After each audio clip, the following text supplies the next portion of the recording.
Hi, I'm Kendra Corman. If you're a coach, consultant, or marketer, you know marketing is far from a perfect science. And that's why this show is called Imperfect Marketing. Join me and my guests as we explore how to grow your business with marketing tips and, of course, lessons learned along the way.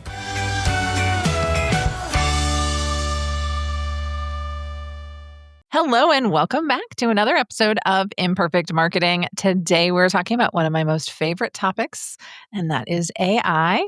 And I'm so excited to be joined today by Aarti. Thank you so much for joining me. I'm super excited to be talking with you about AI.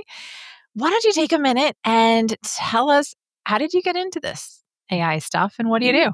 Absolutely. Thank you for having me, Kendra. I'm very excited. Yeah, so my name is Aarti Anand. I've been building software products for more than 15 years now. Almost 2 years ago, I didn't want to work for anybody else. I had this epiphany. My teams were already building awesome products and they were winning awards. And I was also told to hop on sales calls to help them sell. And at that point, I had this realization, well, we're good at building. Now I'm also helping them sell. I should just go do that over myself. And I think the pain point it was solving, particularly for me in my life, was I'm a mama of 3 kids and we have dogs. I also have aging parents. I like to be in full control of my time and my schedule. And a business, if I did that well, would be my route to that freedom of time, money, and location. That's why I got into running a business. And then when I started, I had no idea what I wanted to sell. I just knew that I had the skill set, or I could upskill myself to go whatever I wanted to. So when I started talking to business owners and see what pain points they were struggling with, I saw everybody was wearing so many hats in their business and they were doing it as a badge of honor. And I didn't like that. And I didn't want to build a business following those lines. So that's why I got into AI. I learned more about it. I automated some of the workflows that I had in my business as I was starting out. And as I started seeing success, I started selling those solutions to other people too. And I took their feedback and saw what they liked, what they didn't like, what was the ROI on the things we were automating for ourselves and for other businesses. That was our starting point. And lead gen seemed to be one of the problems that founders were spending most of their time in. And then they didn't have any plan or process in place to nurturing those leads on autopilot who weren't ready to buy from them today. So that became my mission is as I was helping my own business to get to the freedom of time, location, and money, I started other business owners with the same issues. And now I help them go to build a business that helps them achieve that freedom of time, location, and money in their life too, and help them build their business around the life that they want to live, not the other way around. I love that. I picked up on a lot of things. First off, you don't get the freedom of time, location, and money before you build your business. So there is a lot of upfront work. And I think I heard that in there, right? And then, but you're building it so that you can have that. And I definitely get the aging parents thing. My year of 2025 was totally derailed by aging parents things. And it can be a lot of work. I have a really good friend who is almost like semi-retired right now because she has to take care of her parents. And so I mean, a lot of things come out of necessity, right? And so having that control is just amazing. And AI is such a great tool for that. So what is the number one concern that you're seeing that people have when they're implementing AI? Most of the business owners I'm talking to, they are AI curious, but they have no idea where to start. So that was the first thing I have. The second thing I'm seeing why they're not adopting it today is because they have lots of myths. Again, they are self-implicated. There's no truth to it. I think there's this knowledge gap. When change comes around, people are averse to it, not because they don't want to live a better life. It's just because it's hard, because they're used to doing things a certain way. and they don't know what the outcome could be if they go and follow that path of change. And I think there's a lot of hype around AI, but the spin is it's for big tech companies. We don't have the budget for that. What will happen to my team if I adopt AI? Will I start firing people? And lots of those concerns. And what I'm trying to do as I talk to them, I take them on discovery calls. I have lots of tools available to help those people who are AI curious, but they have no idea where to start. But I think where they need to go is they need to fill that knowledge gap and see what ROI other business owners are getting in their business. Where are they starting from? What is the path they're following? What are the things they are automating, the top 3 automations they're installing on their business? And then from there, what is the ROI that they're getting? What does their life look like now? How much time have they saved? How much dollar amount have they saved? What does their productivity curve look like now? Are they happy? And then go follow that path and get to that point. And from there, be the leader that your team needs to be and start leading the way by adopting AI, not shying away from it. Because if you're not adopting AI, you're not doing a service to your team. They're going to be behind a year from now. It'll be too hard for everybody in your business to catch up. Actually, you needed to start like a year ago, but Yes. but you definitely have to start now, right? And so one of the things, so I know this is going to be shocking because I thought we actually like got rid of this misinformation like a couple years ago now, and it feels like it's still there. And that is, I actually had someone walk up to me and tell me that they weren't using AI because they thought it was going to replace them. They worked in a nonprofit, they were wearing 7 hats, they had all these things to do, and they didn't want AI to replace them. And I'm like, AI is not replacing you. You're just going to get more done. And like those 7 hats are going to feel like 3. And she's like, well, I didn't think about it that way, but that makes more sense. And so it's very interesting to see because I do see some shying away because they're concerned it's going to replace them. I actually, I'll ask you this question. So I was working on some automations with a group and we started trying to identify some of their opportunities. And one of the managers said to me, well, like, it's really hard for me to map out a process and to tell people what I do. She goes, because I just do it. I don't think literally. I just go. Like, I can't tell you what I do to get there, which I thought was really interesting. How are you working with people that are just like, you know what? I can just get it done and I'm doing it. And like they have a mental block with slowing down to map out the process so that they can automate it, right? And then they don't have to do it again. Yes, Kendra, that's a beautiful question, by the way, because it's going to help so many of your listeners. The way I put that in front of them is every time you feel like you need to sit down and do something that's costing your family maybe a couple dream vacations a year. You're not building the business around your life. You're basically putting on fires every day. And when you're in those shoes, you don't have the business that you were dreaming of before you signed for that LLC or whatever. So here is how I want you to think about it.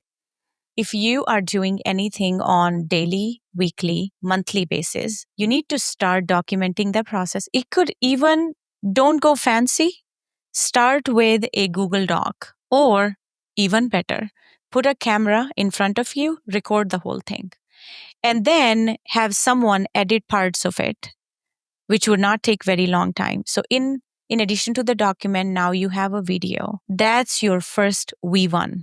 Start there. Someone else can take it, replicate it. You may have someone on your team who's more creative than you.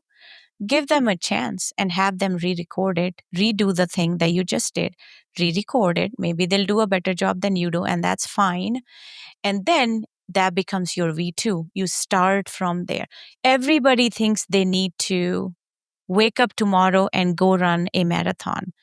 It doesn't work out that way. You start with putting your shoes on, go run a mile or maybe jog, and then next day show up again, go run 2 miles. That's how it works.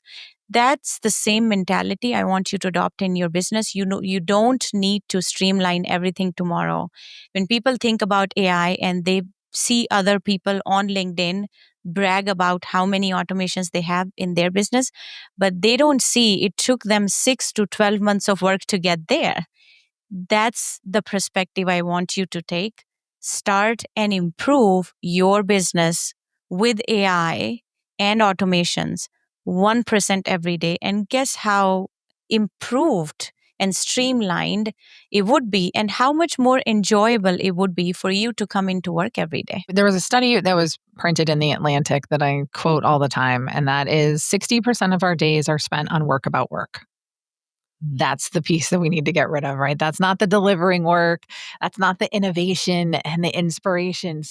Over half of our day is spent on work about work, which is just insane, right? And if we can lighten that load, wouldn't that be amazing? I love what you said about recording, because actually that is the suggestion that I gave her. And I suggest to people to subscribe to Loom and to upgrade to their AI feature. They'll build a standard operating procedure right from your video. No editing needed. And it gives you all the links and it gives you the document. It'll like give you the whole thing, which is super cool, right? And then you could have someone else redo it or try and follow along with it. It's amazing how much time it saves you when you start implementing even things that you're not going to automate, just standard operating procedures in your business. Again, I'm not a super process person because that's just not, I'm more of a creative, I guess, and a get things done person like this other lady, which is why I told her to videotape herself doing it so someone else can write it down. Because yeah, some of us just struggle with that, and that's okay, right? Because we're the idea people in our businesses. And I really think taking your time and recording the process provides so much insight. And then just have someone else help you document it, or subscribe to a system, right? That's going to help document it and then have someone check it. So you talked a little bit about lead gen and how having AI help can do that better because founders are wasting their time there. Are there other areas that founders are wasting their time that AI can do things better? It could be as simple as in their daily ops, how are they running it on a day-to-day basis? When you get off a sales call, let's say you're the founder and you do sales call, which I do in my business today, by the way, but I don't plan on doing that 6 months from now. When you get off that sales call and they tell you they're interested in your proposal, how long does it take you for you to send that proposal? If it's anywhere above a few minutes, then that's what you need to go streamline first. I know personally when I talk to them, they spend maybe 1, maybe 2, or maybe more hours personalizing and tailoring and customizing every proposal. Why don't you have a streamlined process? If it's the offer that you've been selling already, why haven't you automated already? And if you're taking 5 sales calls every week, and hopefully your sales process is good and your scripting is good, so they ask for the proposal right after you're done with the sales call, then if you're sending 5 of them, you're easily wasting 10 hours every week, which is 25% of your time. And if you put a dollar amount on that hour, that's how much money you're wasting every week. And then multiply by 4, that's every month. And then multiply by 12, that's every year. That's where I need you to start. Save your energy. Only do things that light you up. And I don't think writing proposals from scratch every time lights anybody up. I don't want to do that. I don't think so. I don't know anybody that like loves writing proposals, but yeah, no, that's a really good way to think about it. And AI loves templates, right? So if you have a format that you've been using and want to personalize, it'll personalize it. It'll follow your template. It'll fill in the blanks with the information you give it and spit it back out to you. Right. And this is what we have done for other clients too, and we do it in our business too. You have a type form. It should not require more than 10 pieces of input from you. As you're on the sales call, you fill out those as you're on the go, or you could also take maybe 5 minutes or maybe less than 3 minutes after the sales call is done. Put those fields in. If you have been recurring selling that offer over and over again, you should know what those repeated fields are. And then you go fill that in, and the automation kicks in, and then it generates the proposal, and AI personalizes it based on the information you put in. What is the company? Who's the owner? Who did you talk to? Who's the stakeholder? And what is the price point? What is the timeline? Just put those fields in, have it personalized. And then you could also put a timer, send this after 30 minutes. Or if you don't mind that they see the proposal hit their inbox 2 minutes after, you could also do that. I typically put a 30 minutes timer before it gets sent into their inbox. So that's just that. And it'll save you 25% of your time every week. I like the idea of identifying things that are taking you hours a day, a week, a month. I usually tell people when they're starting out, look at something that takes you about 4 hours a week or 4 hours a month. That's the process to start with, right? That's the one that makes sense. If you're doing something for 15 minutes a week or 15 minutes a month, maybe don't start with that one, right? Let's figure out where the time investment in the automation can really make a difference, right? I mean, I save 30 to 40 hours a week on average since I started leveraging AI. It's unbelievable. I mean, even just with the podcast, the amount it's allowed me to do is unbelievable. I think each episode I was saving over 3 hours of time. One episode. Right. And the way I typically advise people is, you talked about standard operating procedures, right? Again, look it through the lens of, if I'm gone tomorrow or I get sick, is everything going to fall apart? Start there. So that's your first mindset shift, where you need to be comfortable with delegating. Okay, if you're on board with delegation is a beautiful thing, I don't need to keep everything here. Start with that mindset. If you're ready to delegate, you either go find a person who could do that for you with a lower dollar amount, not as the same as the founder's dollar amount. So if your hourly rate is $500, someone else could do that task for 25 an hour. Now you're saving 475, and that's, you're putting back in your business. You're actually doing a service back and you're making more money. So start there. And then when you're that assistant that you hired at $25 an hour, there may be things that don't light them up. Then take those processes, have them use AI or create an SOP for that particular work, and then go automate that. And now they're going to save their time and they'll be ready to upskill themselves. Then they'll be ready to be more useful in other parts of your business. And then everybody's growing and everybody is doing things that they're happy to do. And that's how you grow and that's how you scale. Yes, I love looking at it like that. I read the book Buy Back Your Time. I don't know if you've ever read it, by Dan Martell, but it's a fan. Dan Martell is my coach, by the way. Oh, very cool. Yes. Like, I love the whole concept of buying back your time, because even if you're buying it back, not to necessarily put back in your business, but to put back in your life, that makes you a better person, right? If you're going from 80 hours down to 50, which is more sustainable and doesn't get you burn out and stuff like that, it's amazing. I love how he talks about how he hired, a person to manage their household calendars and things like that. Like, just taking that off the plate, and how much money would make that make sense. And it's just so many different ways that we need to think about it. It's not all about the money going out, right? So it's about the opportunity cost of spending your money there. And that's why delegation is a beautiful mindset shift. Once you start to see that in one area of your life, you cannot help but just go and have the ripple effects in other parts of your life. It just simply gives you time to live as a human.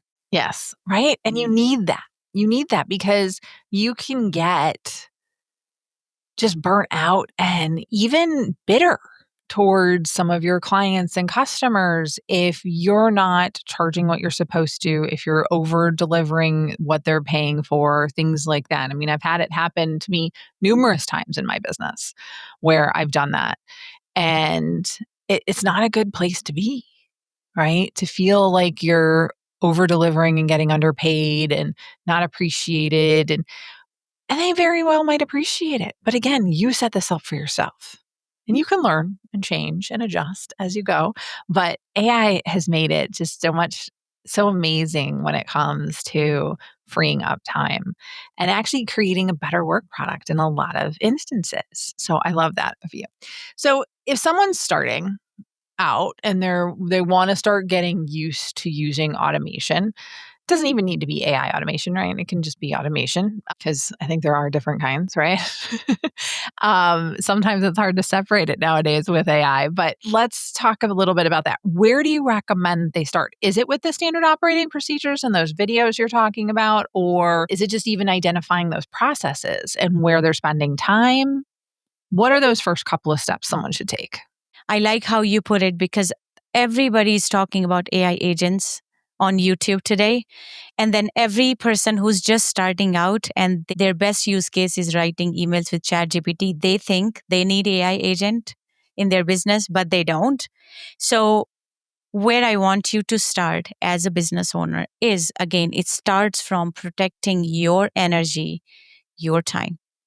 On an ideal day, when you have everything under control, what does that ideal day look like? Just sit and think about that. What are the things that you think on that sunny day scenario you would love to do? Would that be go run 5 miles? Would that be take your kids to swim class? Would that be walking your dog? Would that be taking 3 sales calls? What does it look like? Write that down. Those are the things you need to protect your energy for. Everything else either needs to be delegated to a person like an EA or a sales rep or someone, or it needs to be automated. But before it can be automated or it can be delegated to a person, they need a step by step plan. If they go from step A to Z, you know what that predictable outcome would look like. Because if you delegate it to someone too soon and they get X results and you're not happy about it, it's your fault. It's not theirs. And that's why the SOP needs to be there. And SOP does not have to be 100% ideally done. Start with the V1, give it to someone else, let them follow the plan, let them also give you feedback, and then get to V2 and then get to V3.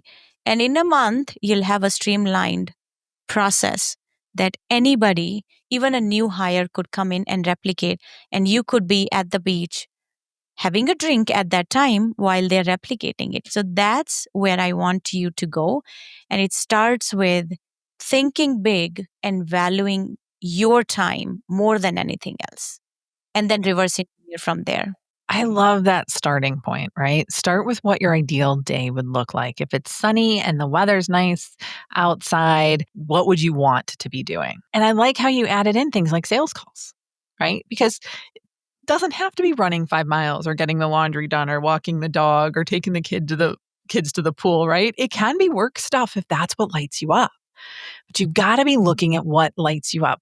What is it that you would want to be doing? And figure out how to protect that, because I think that is just so important. A couple years ago, I started protecting my time on my calendar and I created an ideal week. I follow the full focus planner and I always say like hashtag not sponsored, but I love my full focus planner. And I really struggled with that ideal week for a long time as to like, how am I going to set this up? Well, everything's everywhere. And then I was watching a podcast one day, or I was listening to a podcast one day, and they said, my ideal week isn't carved in stone. Like things change. This is just the ideal week. And she said, I don't think I've actually ever hit my ideal week 100%. And that's okay. Right. But she protects it so that she can get close to it. So I threw out all of my meetings on my calendar, hired somebody to redo all of my recurring meetings on my calendar, moved everything around because I had like meetings at 8 and 9 and then at like a 2, and that is like every day of the week, right? There was no days I could take off because during the pandemic, my calendar blew up. And I think taking that time, identifying what those themes are and what that day would look like is just I think that's very, very powerful. And I really want everybody that's listening and watching to take note of that, because I think we should all have what that looks like, right? What would your ideal day be like? Doesn't matter if it's not possible right now, right? Because it probably isn't possible today. And that's okay, right? Because that's where we're working to get to.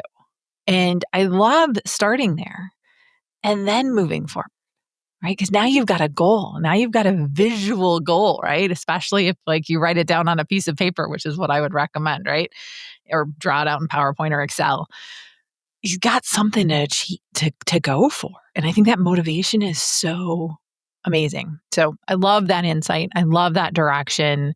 This is fantastic. Thank you so much, Aarti, for joining me today and sharing so much great information. Before I let you go, I do have to ask you the question I ask all of my guests, and that is, this show is called Imperfect Marketing because marketing is anything but a perfect science. What's been your biggest marketing lesson learned? I learned this the hard way, We all though. did. So, right? So think about me being, a software products builder for many, many years. Every product I built or contributed to, at some point it became my baby. And then I took so much pride in it. When I started talking at any phase in those years, I never started with the customer, what their pain points were. I started with, you need to check out this thing that we built and it's so cool. Nobody cared. Nobody cares if you are an Olympic gold medalist unless they have a problem that you're set to solve. You've solved for someone in the past. So, to anybody who's listening, I'm sure you know that already. I just want to double click on it. It has to start with the audience, it has to start with who's reading it. If someone comes to your landing page, they don't need to know anything about you, but the pains and the problem that they're experiencing. And if there is a solution that exists that you can contribute to, that's all that matters. You're not the hero in your story, they are. I love that. It's so, so, so important and so overlooked. Because yes, we hear it all the time. I've probably said it on 150 different episodes of this podcast because we're over 300 now. So I say it at least every other time, I think. But you got to think about your audience. It's what's in it for me. And we forget sometimes because we're moving so fast. And that's again where I love the power of AI coming in there, because you can slow down, right? When AI is picking up that slack, that 60% of work about work, then you're able to slide in there and think and be inspiring and come up with innovations that AI can't come up with. That's where we're adding value. That's where we're making a difference. And I love that. Thank you so much, first off, for again sharing your wisdom and your insights. I hope a lot of people got some insight on how to start moving forward with automation and looking at their business hopefully differently. Or if they're looking to start with the intention of that ideal day, which I just think is so powerful. We will have, again, all the normal things on how to connect with Aarti and her company if you're looking to get some help in that AI automation space. So definitely check that out and connect with her there. Thank you all again for tuning in. Have a great rest of your day.